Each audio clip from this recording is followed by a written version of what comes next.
നമസ്കാരം. എല്ലാവർക്കും ഈശ്വരാനുഗ്രഹം ഉണ്ടാകട്ടെ എന്ന് പ്രാർത്ഥിച്ചുകൊണ്ട് എല്ലാവരെയും ഞാൻ ഈ ജ്യോതിഷ പ്രോഗ്രാമിലേക്ക് സ്വാഗതം ചെയ്യുന്നു. ഞാൻ ഇന്ന് പറയുന്ന വിഷയം 2026 പുതുവർഷത്തിൽ രാശിക്കൂറ് ഫലമാണ് ഞാൻ പറയുന്നത്. ഓരോ രാശിക്കാർക്കും ഈ പുതുവർഷത്തിലുണ്ടാകുന്ന രാശിക്കൂറ് ഫലം, അതിൽ തുലാം രാശിക്കാർക്ക് അല്ലെങ്കിൽ തുലാം കൂറുകാർക്ക് ഉണ്ടാവുന്ന ഫലമാണ് ഞാനിന്നിവിടെ പറയുന്നത്. ഇവർക്ക് വേഴം 9-ലും ജൂൺ 2-ന് ശേഷം 10-ലും ശനി 6-ലും രാഹു 5-ലും കേതു 11-ലും നിൽക്കുന്ന ഒരു സമയമാണ് തുലാക്കൂറുകാരെ സംബന്ധിച്ച്. ഞാൻ അതിലേക്ക് വിശദമായിട്ട് കടക്കാം. എൻ്റെ ഈ ചാനൽ നിങ്ങൾ ഇതുവരെ സബ്സ്ക്രൈബ് ചെയ്തിട്ടില്ല എങ്കിൽ ഇതൊന്ന് സബ്സ്ക്രൈബ് ചെയ്താൽ, ഫോളോവർ ആയാൽ എൻ്റെ തുടർന്ന് വരുന്ന എല്ലാ പ്രോഗ്രാമുകളും നിങ്ങൾക്ക് കാണാൻ സാധിക്കുന്നതാണ്. അപ്പൊ തുലാക്കൂറിന്റെ 2026 രാശിക്കൂർ ഫലം എന്താണെന്ന് നോക്കാം. ഇവർക്ക് വേഴം 9-ലും ജൂൺ 2-ന് ശേഷം 10-ലും ശനി 6-ലും രാഹു 5-ലും കേതു 11-ലും നിൽക്കുന്ന സമയമാണല്ലോ. ഇവരെ സംബന്ധിച്ച് ഈ 4 ഗ്രഹങ്ങളാണ് കൂടുതൽ ഗോചരഫലം തരുന്നത്. മറ്റ് ഗ്രഹങ്ങളും തരുന്നുണ്ട്, ഇല്ലെന്നല്ല. എന്നാൽ വേഴം, ശനി, രാഹു, കേതു ഇവരാണ് കൂടുതൽ സമയം ഒരു രാശിയിൽ നിൽക്കുന്നത്. മറ്റ് ഗ്രഹങ്ങളെല്ലാം ഇവര് നിൽക്കുന്നത് പോലെ ഒരു രാശിയിൽ നിൽക്കില്ല. അതുകൊണ്ട് അവരെ സംബന്ധിച്ച് ഗോചരഫലം മാറിയിരിക്കും. എന്നാൽ ഇവരെ സംബന്ധിച്ച് ഒരു വർഷത്തിൽ ഇവർക്ക് പല വിധത്തിലുള്ള ഫലങ്ങളും ഈ നക്ഷത്രക്കാർക്ക് തരാൻ സാധിക്കും. അപ്പൊ അവര് നിൽക്കുന്ന രാശിയുടെ ആ സ്ഥിതി അനുസരിച്ചാണ് ഈ ഗോചരഫലം ഉണ്ടാവുന്നത്. അപ്പൊ ഞാൻ പറഞ്ഞു, ഇവിടെ ഇവർക്ക് വേഴം 9-ലാണ് നിൽക്കുന്നത്.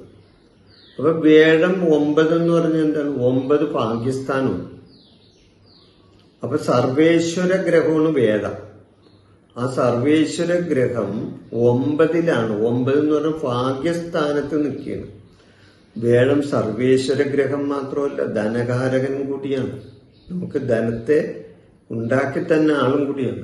അപ്പോ ധനകാരകനായ വേഴം സർവേശ്വര ഗ്രഹം ഇത് 9-ൽ ഭാഗ്യസ്ഥാനത്ത് നിൽക്കുമ്പോൾ ഇതിൽ കൂടുതൽ മെച്ചം എന്താണ്?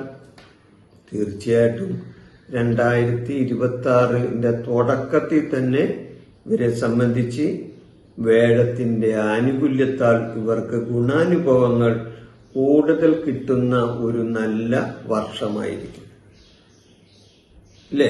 അതെ. അതുകൂടാതെ വേഴം പിന്നെ രാശി മാറുന്നുണ്ട്. ഇപ്പം മിഥുനൻ രാശിയിൽ നിൽക്കുന്ന വേഴം പിന്നെ അത് കർക്കിടകൻ രാശിയിലേക്ക് ഉച്ചത്തിലേക്ക് വരുന്നുണ്ട്. വേഴത്തിന്റെ ഉച്ചരാശിയാണ് കർക്കിടകൻ രാശി. അപ്പൊ കർക്കിടകൻ രാശിയിൽ വേഴം നിൽക്കുമ്പോൾ ഇവരെ സംബന്ധിച്ച് വേഴം 10-ൽ വരും. അതായത് ജൂൺ 2-ന് ശേഷം വേഴം 10-ലേക്ക് വരും. 10 എന്താണ്? കർമ്മഭാഗമാണ്. കർമ്മഭാഗത്തൊരു നല്ല കർമ്മം എന്താ? പ്രവർത്തിക സ്ഥാനം. അപ്പൊ പ്രവർത്തിക സ്ഥാനത്ത് ഒരു നല്ലൊരു ഗ്രഹം, അതായത് ഒരു ധനകാരകനായ ഗ്രഹം അല്ലെങ്കിൽ സർവേശ്വരപരമായിട്ടുള്ള ഒരു ഗ്രഹം 10-ൽ കർമ്മസ്ഥാനത്ത് നിൽക്കുമ്പോൾ തീർച്ചയായിട്ടും ആ നക്ഷത്രക്കാർക്ക് അല്ലെങ്കിൽ ആ കൂറുകാർക്ക് ഏറ്റവും കൂടുതൽ ഗുണാനുഭവങ്ങൾ കിട്ടുന്ന ഒരു വർഷമാണ്. അതുകൂടാതെ ശനി 6-ലാണ് വരുന്നത്. ഈ 6 എന്ന് പറഞ്ഞാൽ പാപഗ്രഹങ്ങളെ സംബന്ധിച്ച് 3, 6, 11 ഈ ഭാവങ്ങളിൽ അവർ നിന്നാൽ ഗുണപരമായ മാറ്റങ്ങൾ തരാൻ സാധിക്കും. അപ്പൊ ശനിയുടെ 6-ൽ നിൽക്കും ഇവർക്ക് ഗുണകരമാണ്.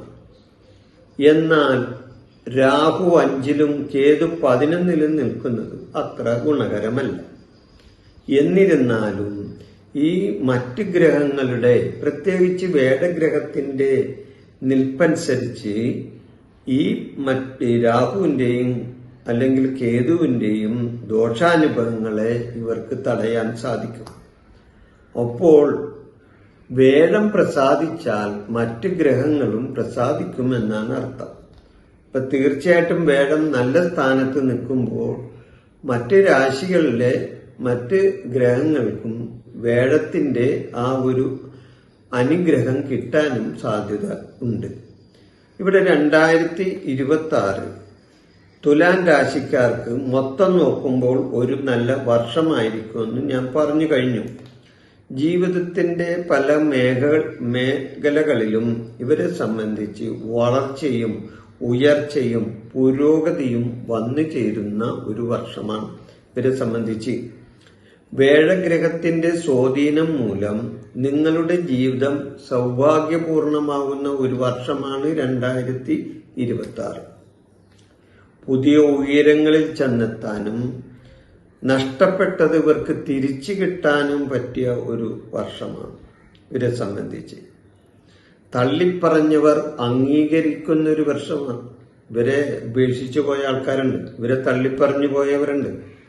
അവരൊക്കെ തിരിച്ചു വരുന്ന ഒരു വർഷമായിരിക്കും. ഇവരെ അംഗീകരിക്കും. ഇവർ പറഞ്ഞതെല്ലാം, ഞങ്ങൾ പറഞ്ഞതെല്ലാം തെറ്റായിരുന്നു, നിങ്ങൾ പറഞ്ഞതാണ് ശരിയെന്ന് അവർ നിങ്ങളോട് പറയുന്ന ഒരു അവസ്ഥ 2026 ഉണ്ടാകും. തൊഴിൽപരമായി ഞാൻ നേരത്തെ പറഞ്ഞത്, തൊഴിൽപരമായും നേട്ടങ്ങൾ ഇവർക്ക് ഉണ്ടാകുന്ന ഒരു വർഷമാണ്. വേഴം പാകിസ്ഥാനത്താണല്ലോ നിൽക്കുന്നത്. അതുകൂടാതെ പിന്നീട് വേഴം 10 കർമ്മഭാഗത്ത്, തൊഴിലിന്റെ ഭാഗത്ത് നിൽക്കുന്നതും വളരെ നേട്ടം തന്നെയാണ്. അപ്പൊ തൊഴിൽപരമായി നേട്ടങ്ങൾ ഉണ്ടാകാൻ ഈ 2026 അവസരങ്ങൾ ഉണ്ടാകും.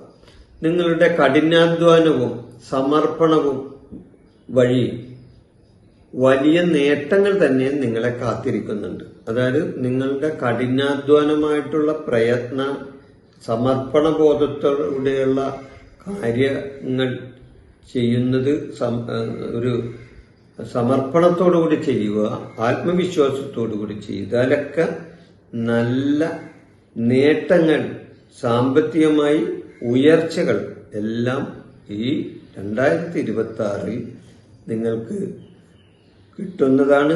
വരുമാന സ്രോതസ്സുകൾ ഇവർക്ക് ഉണ്ടാവുന്നതും ആണ്. വരുമാനം കൂടുതൽ കിട്ടുന്ന സമയമാണ്. ഭൂമിപരമായ ഇടപാടുകൾ വളരെ ഗുണം ചെയ്യുന്ന ഒരു സമയമാണ്. വേഴഗ്രഹത്തിന്റെ ഗുണം മൂലം ഭൂമി സംബന്ധമായ കാര്യങ്ങളിൽ ഇവർക്ക് നേട്ടങ്ങൾ ഉണ്ടാകുന്ന ഒരു വർഷമായിരിക്കും ഇവരെ സംബന്ധിച്ച്. ലാഭകരമായ ബിസിനസ് ഇവർക്ക് നടത്തിക്കൊണ്ടുപോകാൻ സാധിക്കും. അപ്പൊ ബിസിനസ്സിൽ നല്ല ലാഭം ഉണ്ടാവും. ആ ലാഭത്തിലുള്ള ബിസിനസ് നല്ല വിധത്തിൽ തന്നെ മുന്നോട്ട് കൊണ്ടുപോകാനും ഇവർക്ക് കഴിയുന്നതാണ്. പ്രണയിക്കുന്നവർക്ക് പ്രണയ സാഫല്യം ഈ വർഷം കിട്ടുന്നൊരു വർഷമാണ്. അവരുടെ പ്രണയത്തിന് സാഫല്യം കിട്ടും. അവരുടെ പ്രണയം മറ്റുള്ളവരെ അംഗീകരിക്കുന്ന ഒരു വർഷം കൂടിയാണ് ഈ വർഷം.